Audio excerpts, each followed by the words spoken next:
Hey, what's up, family? I told you I'll be coming back to you for another video, and I'm so happy that we were able to get through the week. Last week I spoke about the coronavirus precautionary measures. I just wanted to update you guys and encourage you guys to be aware of the pandemic that we're going through. We're still going through it, unfortunately. There's a lot of talk about it, and I'm sure you guys are up to date on what it is and how to prevent it or help prevent it. But I want to continue on and stay faithful to our channel and talk about a collective love. Before we get in, I'm sure you guys have noticed a difference.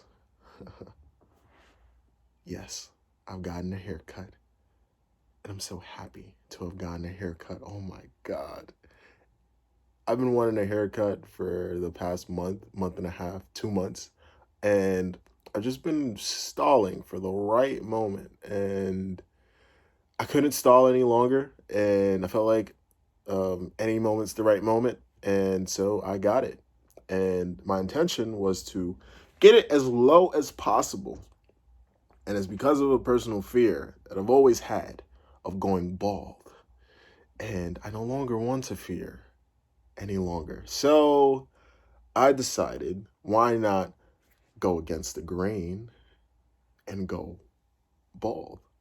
So I'm not bald, where like you see the sun shining off of it. But it's still bald. It's like a one right now. Like I can't pick up my hair. It's like just there.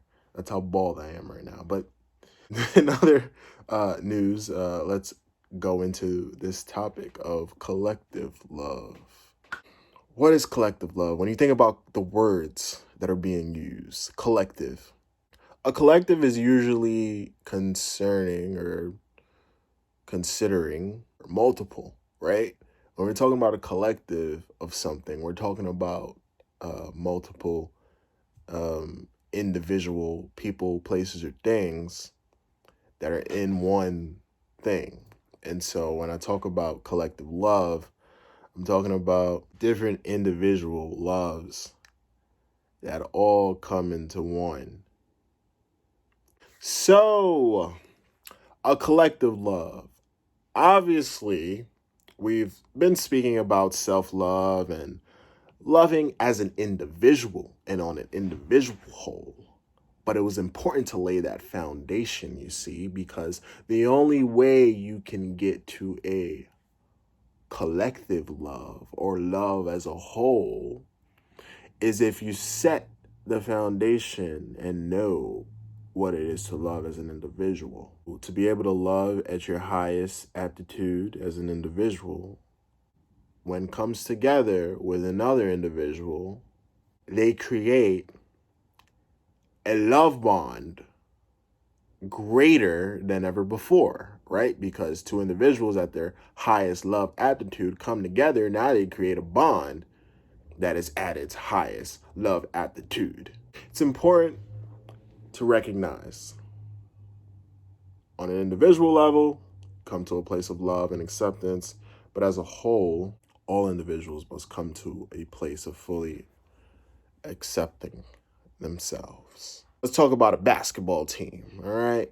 I'm going to use a basketball team just for a matter of analogy. So, 5 people on the court. We're just going to talk about the 5 people on the court. We're not going to talk about the bench players right now. We'll involve them later. But let's talk about the stars of the game, okay? So we got the point guard. Let's call a point guard Dwayne Wade. We got the shooting guard. Let's call the shooting guard Klay Thompson. And so we have Kevin Durant, the small forward, and the power forward. And then we got the center. The power forward, let's say it's Carmelo Anthony. The center, let's say it's Zion. Okay, so now you got Dwayne Wade, you got Klay Thompson, you got Kevin Durant, you got Carmelo Anthony, and you got Zion. Now, let's say the point guard here is playing at his best aptitude of skill, right? And so Dwayne Wade is playing at his best. Let's think about Dwayne Wade in his prime time back in the days. He's playing at his best. So we know he's going to give us the great passes. He's going to give us the right short range jumpers. He's going to give us the right plays as well. And then we got Klay Thompson over here, who's going to be at the corner, right? Because we know Klay Thompson. Whenever you catch him at the wing of the court, it's game time. So he's going to be at the wing of the court, and he's going to just be waiting for the pass so he can hit up that three, right? So we got Kevin Durant, right? And Kevin Durant, he could do it all. He's the all-around player, right? He could bring it up the court, or he could wait down at the court and wait for the post and grab it and turn around and put it in, right? And then we got Carmelo Anthony, who's perfect for the post game as well. Like, yeah, you give him the ball in the post, oh, man, he's going to show you something great. And then you got Zion over here, right? Zion, oh, man, this guy is a beast. Let's just call him a beast, okay? And so at their highest skill, these guys, they present a wonderful team to this world. They probably present an Olympic team to this world. That's how great these guys are. They're an ideal team that other people are going to look up to, other people are going to be inspired by, and they're going to be encouraging others to get it together team-wise, like how they got it together. Now, let's say this whole ideal run is brought down by something terrible, by, let's say, the coronavirus. And let's say one of the players are affected or test positive for the coronavirus and starts to have symptoms like shortness of breath and coughing and other things, right? We're going to call him Kevin Durant. That's actually true, actually. So I'm sorry that it's going that way for Kevin Durant. I do pray that he heals from it. But in our hypothetical, Kevin Durant has the coronavirus. And so this guy's skill, Kevin Durant, is not ideal no longer. It's actually decreased. So instead of being 100%, Kevin Durant is at like a 70% in skill. What is that going to do to the rest of the team? Well, without their all-around player, now they got to have somebody that's picking up the slack. Who's going to be the all-around player? It can't be Klay Thompson, right? Because Klay Thompson has a job to do. He has to be on the wing to catch the three-pointer. It can't be the point guard, right? Because the point guard has to be bringing up the ball, bringing it up to Klay Thompson, bringing it up to the other players, right? So it can't be him. So who's it going to be? Who's going to be there all around when all these guys have a role already? It's going to have to be all of them. They're all going to have to pick up a slack in a different way. They're all going to have to adjust. They lost their all-around player who does all of their jobs. So now they're going to have to do their jobs to a enhanced amount. And so now you got D Wade bringing it up, but not just bringing it up. Now he's going to the three-point line trying to shoot a three. And now, instead of Klay Thompson just staying at the wing and being all relaxed and getting the ball and putting up the three, off the catch and shoot, now Klay Thompson got to do something else. He got to move around. He got to dribble it to the left and bring it down back to the point guard. And the point guard had to bring it back to Klay Thompson. And now Klay Thompson doing things outside of what he normally does, outside of his strengths. So because of how things happen, the rest of the team have to pick up the slack. How does this relate to what we're talking about, collective love? Let's talk about 5 individuals who express love in different ways. And let's say that they're in a family. The father, he's an acts of service type of guy, right? And so the father, he doesn't mind doing the laundry. The father, he doesn't mind fixing the broken appliances in our house.